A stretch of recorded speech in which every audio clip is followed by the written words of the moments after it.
The camera focuses on Muhammad Ali's face, a mixture of rage and dignity flickering in his eyes as Howard Cosell's voice cuts through the air. "You're not the same fighter you were 2 years ago," Cosell declares, his tone laced with dismissive authority. "Your speed is gone. Your footwork is sloppy. Let's be honest. Maybe it's time to hang up the gloves." Ali's jaw tightens. The studio lights beat down on him like the Alabama sun he grew up under. 5 million Americans watch from their living rooms waiting for his response. The year is 1968, and a black man talking back to a white broadcaster on national television could end his career permanently. "You think my career is over?" Ali asks, his voice dangerously calm. "You think I should quit?" Cosell leans forward, the microphone between them like a weapon. "The experts agree, Cassius. Muhammad Ali." He corrects instantly, his eyes never leaving Cosell's. "My name is Muhammad Ali." The tension in the studio crystallizes. This isn't just about boxing anymore. This is about a black man refusing to be defined by white America in the middle of the civil rights movement. The producer frantically signals from behind the camera. Cut to commercial, but Cosell, never one to shy away from controversy, waves him off. "Muhammad Ali," Cosell concedes, but his smirk remains. The question stands.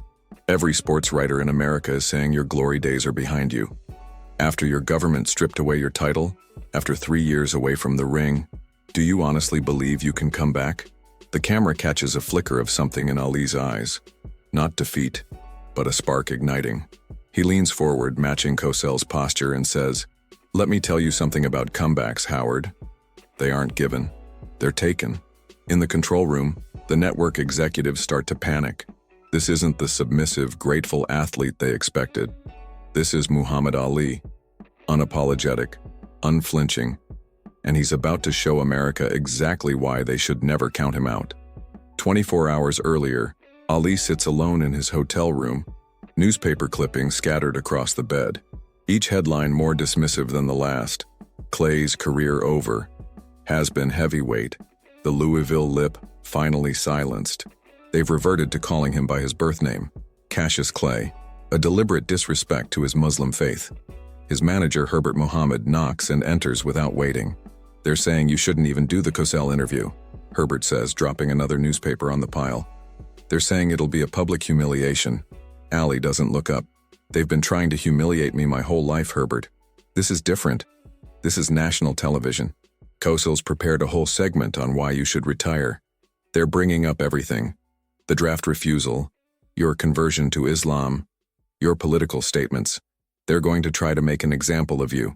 Ali finally looks up, his expression unreadable. "Good." Herbert stares at him. "Good? What do you mean, good?"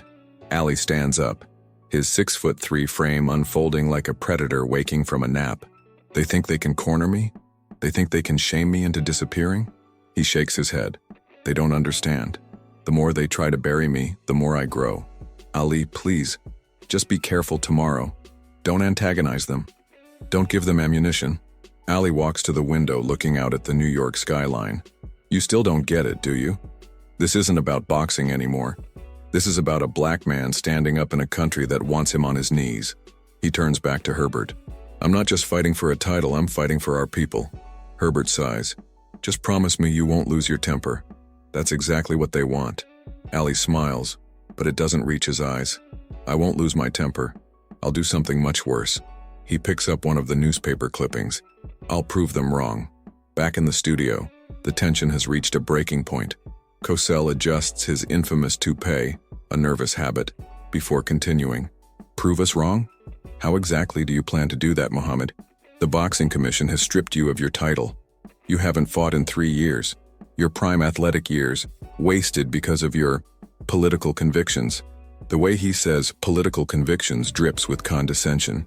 Behind the cameras, the network executives are frantically signaling to wrap it up, but Cosell ignores them. This is television gold, even if it's uncomfortable. Ali remains perfectly still, his composure a stark contrast to the chaos behind the scenes. "You call them wasted years, Howard. I call them the years I found my purpose." His voice is measured, controlled. "When I refused to step forward in that draft line, I wasn't just refusing to go to Vietnam. I was refusing to bow down. And that's something you in America need to understand. Cosell attempts to interject, but Ali raises his hand, a gesture so commanding that even the veteran broadcaster falls silent. You want to talk about my boxing? Let's talk about it. You say I've lost my speed? Ali's eyes narrow. You say my footwork is gone? You say I should retire? Each question hangs in the air, unanswered. I'll tell you what's going to happen next, Howard. The studio has grown so quiet you could hear a pin drop. Even the cameramen are transfixed. I'm going to reclaim my title. I'm going to show the world that you can strip a man of his crown, but you can't strip him of his dignity. I'm going to prove that principles matter more than popularity. Ali leans forward, his voice dropping to almost a whisper, forcing everyone to lean in. And I'm going to do it all while being exactly who I am. Muhammad Ali, a proud black Muslim man from Louisville, Kentucky. Cosell, never easily rendered speechless, finds himself without a retort. For perhaps the first time in his broadcasting career, Howard Cosell is simply listening. Now, Ali continues, you can keep asking me about retirement, or you can ask me about my comeback. But don't waste my time or your viewers' time pretending you don't know which story is worth telling. The red light on the camera blinks steadily, capturing a moment that will be replayed for decades to come. The following morning, Ali's phone doesn't stop ringing. The interview has exploded across America, with reactions ranging from outrage to admiration. White conservatives are calling for a boycott of any network that gives him airtime. Civil rights leaders are hailing him as a voice of a generation. And somewhere in between, millions of Americans are rethinking their opinions about the man they thought they knew. Ali ignores the calls. Instead, he's at a rundown gym in Harlem, sweat pouring down his face as he works the heavy bag. Each punch is precise, powerful, deliberate.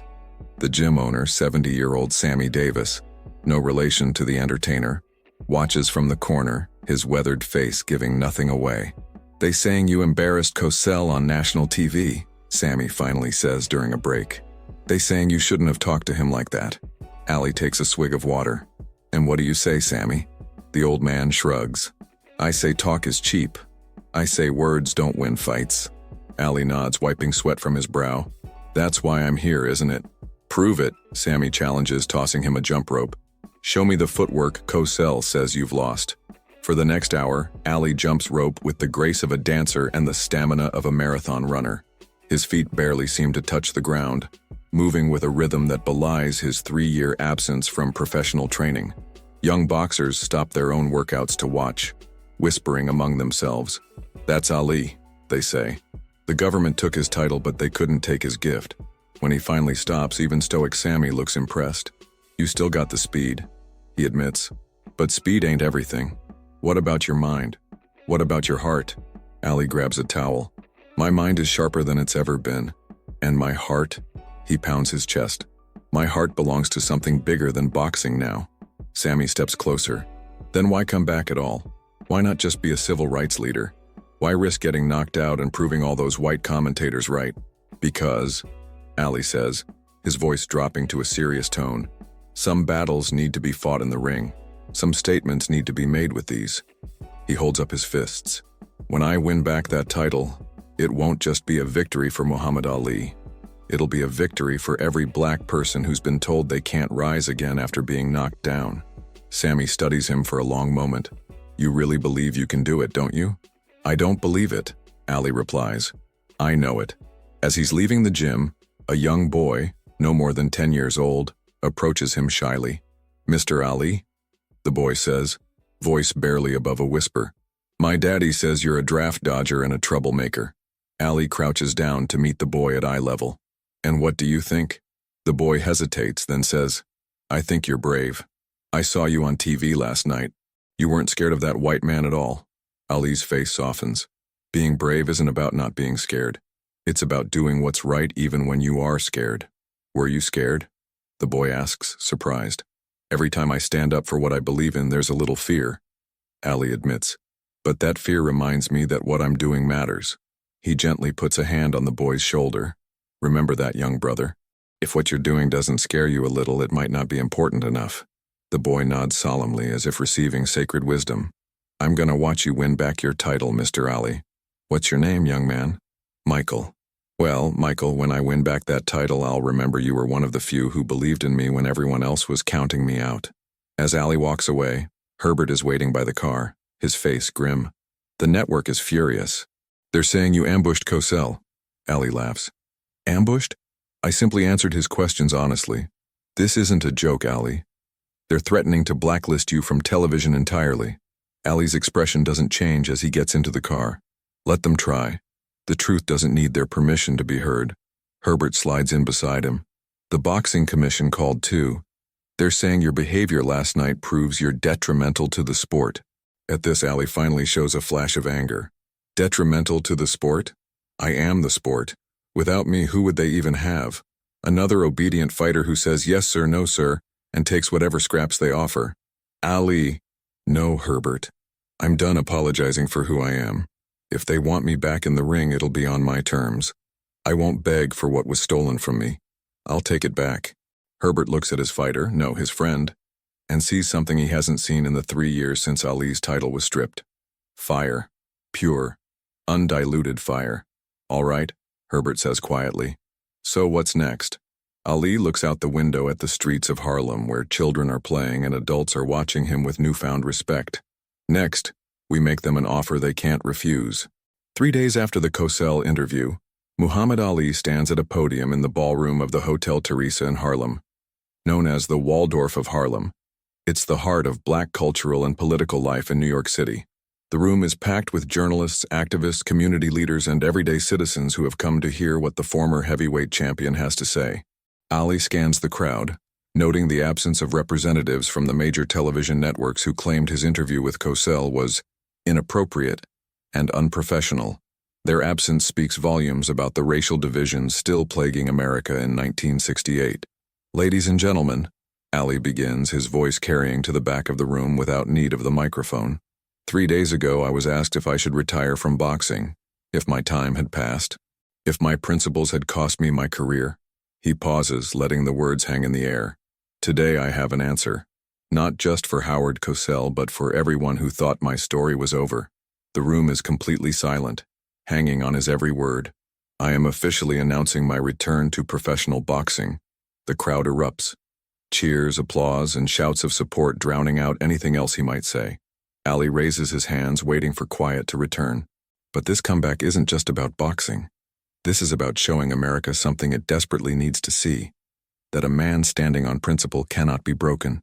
That you can strip away his titles, his livelihood, his reputation, but you cannot strip away his dignity. In the front row, Malcolm X's widow, Betty Shabazz, nods in solemn agreement. To the boxing commission that took my title without a single loss in the ring, I'm coming for what's mine. The energy in the room shifts. From excitement to something more powerful, more determined. To the government that tried to send me to fight a war against people who never called me nigger. Your punishment has only made me stronger. Some of the white journalists in attendance shift uncomfortably, but they keep writing. This is news, whether they like the message or not. And to every black child watching, wondering if there's a place for them in this country, let me be your proof that there is. But that place isn't given to us. It's claimed by us. Herbert stands in the back, watching with a mixture of pride and concern. This is the Ali he's always known. Bold, unflinching, completely authentic. But he also knows the forces aligned against his friend are powerful and unforgiving. I will fight any man they put in front of me, Ali continues. Any champion they claim is better than me. And I will reclaim what was taken from me. Not just for myself, but for all of us who have been told to be grateful for the scraps from America's table. He looks directly into the cameras. Cameras from black newspapers and radio stations. Cameras that will carry his message to places the mainstream media won't go. Howard Cosell asked me if I had lost my speed, my footwork, my power. To him and everyone else wondering the same thing, I make this promise. I'm not just coming back. I'm coming back better than I've ever been. As Ali steps away from the podium, the room erupts again. People rush forward, trying to touch him, to tell him they support him, to be part of this moment. Security guards create a pathway for him to exit, but Ali takes his time, shaking hands, embracing supporters, connecting with the community that has stood by him while the rest of America turned its back. A young reporter from the Amsterdam News catches him just before he reaches the door. Mr. Ali, what would you say to the white sports commentators who are still calling you Cassius Clay and saying you're finished? Ali pauses, a smile playing at the corners of his mouth. I'd say watch me. Just watch me. Outside, a crowd has gathered.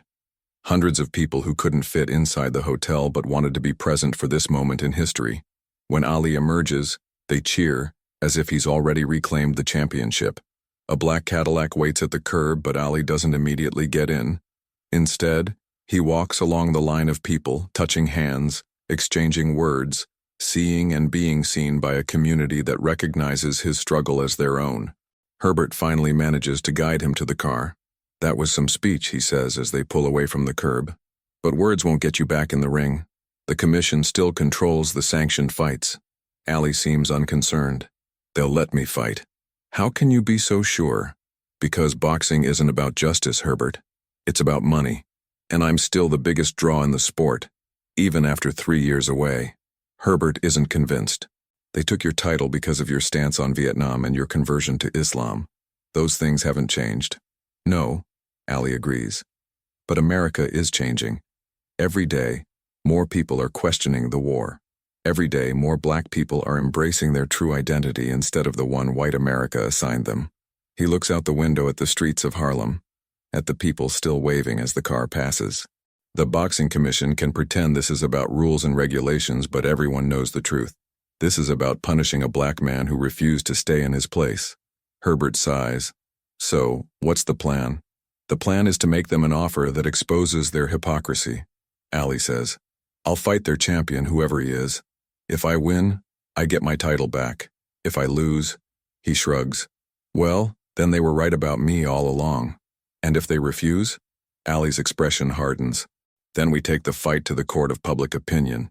We make it impossible for them to keep me out without admitting their real reasons. As the car turns onto 125th Street, Ali catches sight of a billboard advertising the current heavyweight champion, Joe Frazier, another black fighter, but one who hasn't challenged the establishment the way Ali has. Frazier's a good fighter, Ali muses, but he's playing by their rules. And you're not? Ali shakes his head. I'm playing a longer game, Herbert. This isn't just about boxing anymore. This is about changing the way black athletes see themselves in America. He taps the window, pointing at the billboard. Frazier's fighting for a paycheck. I'm fighting for our people. Back at the hotel, a telegram is waiting. It's from Howard Cosell, and it contains just 3 words. Prove me wrong. Ali reads it and smiles. Oh, I will, Howard, he says to the empty room. I most certainly will. 8 months later, Ali stands in the center of Madison Square Garden, surrounded by 20,000 screaming fans. The journey back to this moment has been anything but smooth. The Boxing Commission fought him every step of the way, throwing up bureaucratic roadblocks and arbitrary requirements. White sports writers continued their campaign of dismissal and disrespect, predicting his humiliation when he finally returned to the ring. But Ali persevered. His first comeback fight wasn't for the championship. The powers that be wouldn't allow that yet. Instead, he fought Jerry Quarry, a tough white fighter with a loyal following. Against all predictions, Ali dispatched him in 3 rounds, showing flashes of the speed and grace that had made him champion years before. Then came Oscar Bonavena, a bruising Argentinian known for his punching power. The experts said Ali would crumble when hit by a real puncher after his long layoff. Instead, Ali weathered Bonavena's best shots and knocked him out in the 15th round, proving his endurance and heart were intact. Now finally he stands across the ring from Joe Frazier, the undefeated heavyweight champion of the world. The man who claimed the title left vacant when Ali was stripped of it for refusing military induction. Between them lies the undisputed heavyweight championship and a place in history. The crowd is divided, split along racial, political, and generational lines. For many white Americans, Frazier represents the acceptable face of black athleticism, powerful but humble, talented but non-threatening.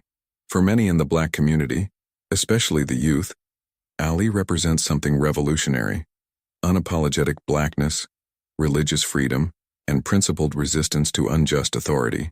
As the referee gives final instructions, Ali looks past Frazier to the commentators' table where Howard Cosell sits with his network colleagues, the same men who, less than a year ago, declared Ali finished. The same voices that suggested he retire rather than embarrass himself.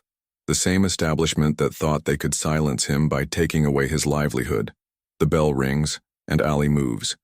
And the crowd gasps collectively, because despite 8 months of comeback fights, despite the evidence before their eyes, many still didn't believe. They didn't believe that a man approaching 30, a man who lost 3 prime years of his athletic career, could still move like this, could still possess such speed, such grace, such perfect timing. For the first 3 rounds, Ali puts on a clinic. He circles, jabs, and slides away from Frazier's powerful hooks. He's not just boxing. He's making a statement with every perfectly timed punch, every masterful evasion. This is Muhammad Ali, not just back, but perhaps better than ever. More mature, more strategic, fighting with the wisdom that comes from true adversity. In the broadcast booth, Cosell's famous voice rises with excitement. This is not the Ali of old. This is an Ali we've never seen before, an Ali with something to prove to the world. But Frazier is no pushover. He's a great champion in his own right, and in the middle rounds he begins to find his rhythm. His legendary left hook starts to land, and Ali, for the first time in his career, finds himself truly hurt in the ring. In the 6th round, a hook catches him flush, sending him stumbling back into the ropes. The pro-Frazier section of the crowd roars. This is what they've been waiting for. Proof that Ali's time has indeed passed, that his mouth has written checks his body can no longer cash. For a moment, doubt flickers across Ali's face. The years away, the political battles, the constant struggle against a system designed to break him, all of it catches up in that single moment of vulnerability. Frazier presses his advantage, landing combination after combination on Ali's body and head. In Ali's corner, Herbert Muhammad watches with growing concern. "Stay off the ropes," he shouts, but his voice is lost in the thunderous noise of the arena. Ali weathers the storm, clinching when necessary, using every veteran trick to survive the round. When the bell rings, he returns to his corner on wobbly legs. "You're losing this fight," his trainer Angelo Dundee tells him bluntly. "You need to turn this around now." Ali nods, his chest heaving with exertion. He looks across the ring at Frazier, who is receiving adulation from his own corner. Then his gaze drifts to the front row, where a 10-year-old black boy sits with his father, the same boy from the Harlem gym who told Ali he believed in him when everyone else was counting him out. Something shifts in Ali's expression. The doubt vanishes, replaced by the steely determination that has defined his life outside the ring. If he can stand against the United States government, if he can sacrifice millions of dollars on principle, if he can endure public humiliation and still hold his head high, then he can certainly find the strength to turn this fight around. The bell rings for round 7, and Ali emerges from his corner transformed. His movement is different now, less about evasion, and more about positioning for precise counterattacks. When Frazier lunges in, Ali meets him with perfectly timed right hands that snap the champion's head back. "Incredible," Cosell exclaims. Ali has found a second wind, a second life in this fight. By round 10, the momentum has shifted completely. Frazier, for all his heart and power, can't seem to find Ali anymore. And when he does, he pays a heavy price in the form of blistering combinations. Ali is no longer just boxing. He's making a statement with every punch, announcing to the world that his story is far from over. In round 13, Ali catches Frazier with a perfect right-left combination that sends the champion staggering back. For the first time in the fight, Frazier looks disoriented, hurt. Ali presses forward, landing punch after unanswered punch, until the referee steps between them, waving his arms to stop the fight. The crowd erupts, half in jubilation, half in disbelief. Muhammad Ali has done the impossible. He has reclaimed the heavyweight championship of the world after a 3-year forced exile. He has proven every doubter, every critic, every racist commentator wrong in the most emphatic way possible. As the referee raises his hand in victory, Ali locks eyes with Howard Cosell at the commentators' table. No words are exchanged, but none are needed. The moment speaks for itself. In the post-fight interview, Cosell, professional to the end, extends the microphone to the new champion. "Muhammad," he says, using the name he once refused to acknowledge, "you've shocked the world tonight. What do you have to say to those who doubted you could come back from 3 years away from the ring?" Ali, his face marked from battle but his spirit soaring, takes the microphone. The arena falls silent. 20,000 people holding their breath to hear what the most controversial athlete in America will say in this moment of triumph. "Howard," Ali begins, his voice carrying to every corner of Madison Square Garden and to millions watching on television. "I told you I'd prove you wrong." The crowd roars, but Ali raises his hand for silence. "But this victory isn't just mine. This is for every person who's been told they can't come back from adversity. This is for every black child who's been told to know their place. This is for every American with the courage to stand by their convictions, even when it costs them everything." He looks around the arena, taking in the faces, black and white, young and old, those who supported him and those who didn't. "They took my title without a single loss. They took 3 years of my prime. They tried to break my spirit and erase my voice." Ali's voice rises with each sentence, filling the arena with its power. "But here I stand, still the fastest, still the prettiest, and now, once again, the heavyweight champion of the world." The arena explodes with cheers, drowning out anything else he might say. In that moment, Muhammad Ali isn't just a boxer who reclaimed his title. He's a symbol of resilience, of principled resistance, of the unbreakable human spirit. As he leaves the ring, belt once again around his waist, the young boy from Harlem is waiting near the exit to the dressing room. Ali stops, despite the security guards trying to hurry him along, and crouches down to the boy's level. "You did it, Mr. Ali," the boy says, his eyes wide with admiration. "You showed them all." Ali smiles, touching the boy's shoulder. "Remember what I told you, Michael. If what you're doing doesn't scare you a little, it might not be important enough." The boy nods solemnly. "I'll remember, and I'll stand up for what's right, just like you. That's all I ever wanted," Ali says, rising to his full height again. "To show our people that we don't have to accept the limitations others place on us, that we can be the authors of our own stories." As Ali finally enters his dressing room, Herbert is waiting with a telephone. "It's Cosell," he says. "He wants to speak with you privately." Ali takes the phone. "Howard," he says. "No hard feelings?" Cosell's distinctive voice comes through the line.